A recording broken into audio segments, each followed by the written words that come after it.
What's up, y'all? It's Timo from Hillbilly Deluxe Outdoors. I just wanted to go over real quick how I catch double digits here in El Paso as far as number of fish. I'm going to be leaving here soon, so it doesn't really bother me to give it away. It never did, but let me telling y'all the rod that I use, the bobbers that I use, some of the baits, and then I'm going to go over how I fish hideaway lakes in order to catch 20 to 50 fish every time, just about it. But anyways, we'll go ahead and get started. All right, so starting out with the rod that I use. I like to use for hideaway lakes. It's a moderately wide lake, so you're gonna have to cast pretty far. I like to use a 10-foot surf rod, casting, so it takes a bait caster. You can probably get away with a spinning reel, especially since you're just fishing for channel cats, but a surf rod is something that has a longer handle like this, so you can get more torque on your cast. You also get a little bit more torque on your hook set with a little bit longer handle right here. The rod that I'm showing you right here is a 10-foot sea sniper. You can get these on Amazon for about 70 bucks, and they're a really quality rod. Or you can step it up to something nicer and go with like a 10-foot Cedros made by Okuma. About the only difference is this rod is very top heavy, and the Okuma Cedros is a lot more balanced. This one's a lot more top heavy. As far as reel, I use this reel right here. This one's kind of expensive. This is a Tika Titan Claw. It's a really good casting reel, especially for a low pro bait caster. It also has a bait clicker on it. If you don't know what that is, it'll save your life. So your line will pull out and it will alarm from a clicking device in here, and it'll let you know that your rod is about to go in the water. But yeah, if you want to buy either of these, I'll leave a link to both of them in the description. They're in the description of all my other videos. There's also a cheaper option, because this right here is $130. There's a cheaper option to a reel just as good that I'll leave a link to on my Amazon. As far as bobbers, I like to use, at least just for casting, I like to use a 7-inch. You can bump it up to a 10-inch and probably get away with that for channel cats. You just need to set it low. And something I was just thinking about, I think a lot of you are probably going to wonder, how are you going to fish with this at night? Well, you can go online and buy these little lights right here.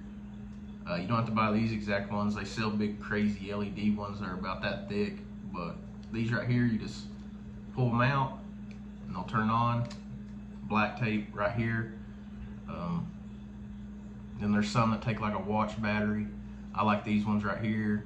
They're a little bit expensive, but whatever. Anyways, I like to use 7-inch. Here's another 7-inch. It might be 6 inches, I don't know. This one you're probably not gonna be able to find around here. This is a Joe float. You can buy these at Bass Pro or Cabela's. You can order them online. My link also has some of these in them. This right here is a 12-inch. You want to go with one about this tall. So about 2 inches longer than this, and then 2 inches shorter than this, and you can probably get away with that one. As far as line that you want to use, I forgot to mention this earlier, but I'd go with braided line. You can do monofilament. I would at least do 25-pound test, because it's hard. Because when your bobber is sitting out there, 100 yards out or something like that, you're gonna have all that line leading to this, which is being drifted by the wind, and then all the line going straight down from here. So that's why you see me giving it a good little tug whenever I swore. Yeah, but that's why I do that. That's why you need a 10-foot rod, not only for casting, for hook set, and same with braided line. Braid works really good. I use 80-pound, 50. I seem to snap it pretty easy, so I stick with 80s, what I've always used. Yeah, but anyways, we'll get into the baits here. Some of the baits I like to use is chicken breast, beef liver. Let me go ahead and get this. Yep, so instead of chicken liver, you're gonna wanna use this. It's a lot tougher, it's a lot bloodier. I mean, as far as smell, it's whatever. Shrimp works really good. I've done really good on shrimp, crawdad tails, any live bait, bluegill, goldfish, minnows, whatever you can find around here. I know it's hard to find any live bait around here.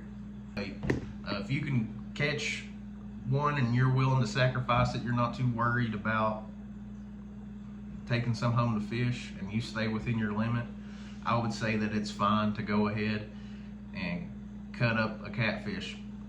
That is one of my #1 baits for fishing around here, is just using another catfish.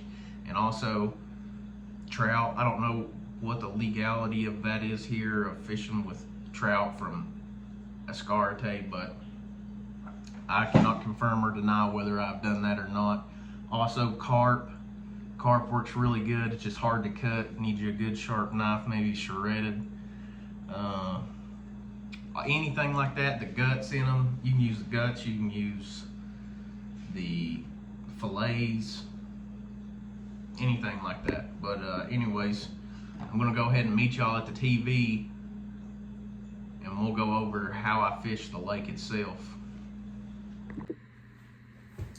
Alright guys, so now we're going to go over some of my favorite spots for this lake. Starting out with the right side, which is the lake I fish the most. I've fished them both a pretty fair amount, but I would definitely say that I fish the right side the more. I would also say it gets more bites consistently. Starting out with down here. Early in the year, I catch a lot of fish here. There's a pipe that sticks out of the water right down from this tree, in between this camper spot and this tree. There's a pipe that sticks out right there, a black piece of PVC. There's always fish piled around that, schooling around it. Out here, if you're standing in this area, down from this tree, right over here, there's signs. And I've noticed that there isn't signs, there's trees. There's 3 trees right here. I've noticed that they schooled up. There's 1, 2, 3. They school up right in front of those trees. I don't know if it has to do with a break in the wind right there or what, but I've noticed that they school up about right in there. I fish about 5.5 foot. I fish about 5.5 foot deep whenever I fish this area. Okay, moving on to this area down here. On this side of the lake, the right side, there is a little ledge or a trench on this other side of the lake. In this bend, there's a little trench. I believe that area is about 7 foot deep. The rest of the lake is 5.5, 6 foot deep. Right there's a 7 foot deep spot right off the bank. And if you can hit that, there's usually always fish piled up in it. I see people fishing right there and catching them right off the bank all the time. But if you're using this bobber, it's going to sit high whenever you're out of that trench. And whenever you drop down in it, it's going to drop low because your weight's came off the bottom. That's how you know that you're in it. There's a lot of fish that hide right there. But also there's a lot of fish that school in this area because it is a little bit deeper. It's about 5.5 here, about 5 foot here, and then this area is about 6, 6.5 on this side of the lake right here. I do really good right here. One of my first 50 fish trips came from right here, and we caught several channels that were over 10 pound, all in this area right here. And another thing that I've noticed, and I'm going to go over this again, when the wind is blowing north, we'll say this is north, I don't know if it actually is, it probably is because that's going away from Mexico. When the wind is blowing north, it's pushing all the little bait fish right up in here. It's pushing the ones that are over here up here, it's pushing the ones up here, and these catfish are going to follow. They're right up here in this area whenever it does that. They're always right there. Another good thing about this lake, right here there's a water fountain bubbler thingy right here. Throwing into that and letting it drift away is really good, especially if you're using a bait like the beef livers, calf livers. Right here in this area where this water fountain is, throwing into it and letting it drift away get pushed away by the water is really, really good. I always catch a lot right there. It's usually where I go whenever the bite gets slow. I'll catch 4 or 5 right there, and that's usually all that's hiding in this water fountain. And then if you cast plumb across the lake, right here on this other side, right in through here, right off the bank, this area is about 5 foot deep right in through here. There's a 6 foot hole right here, and sometimes you can drop in it, and I've caught some big ones hiding in there. That's a really good spot. Usually I'll throw live bait in that, so whenever them goldfish fall in that trench, they'll flutter on the way down. And then a lot of times it's a reaction strike. You'll get right in this area, straight across on the right side of the water fountain thingy. Way over there on the other bank, you'll see yourself drop off in it if you're using a bobber. Now, another thing too, if the wind is blowing south, if it's coming down, I catch a lot right in this area, right down here, right off the bank on the far side, right over here. I catch a lot right there. I don't do much good right here. This is where they stock the fish. I don't know if that has something to do with it. I've noticed that's a pattern in lakes where the fish get put in. They don't bite too good right there. But right over here, right against this bank on this far side, this little area right here, I've noticed fish school up right there. A lot of times I'll throw over from this side if the wind isn't killing me and I can't get all the way over there. Most of the time it ain't no problem. I'll check over here, see if there's any biting. I've seen them school up right there a lot. Okay, now moving on to this lake. There's a water fountain here. You can do exactly what you did over here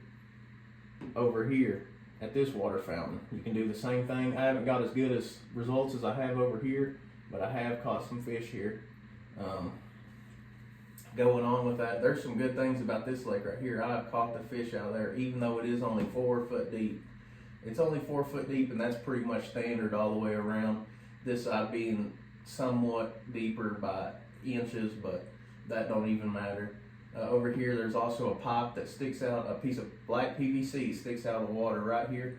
That's a really good spot. I've caught a bunch of big ones right there. That's mainly all I've caught there. I really ain't fished it too hard, but whenever I have, it's been a big one right in here, right against this pipe. Now right up here, I had a really good trip. Caught 30 some in this lake, and I was almost to the point to where I didn't want to fish this lake, and then I came over here and had this.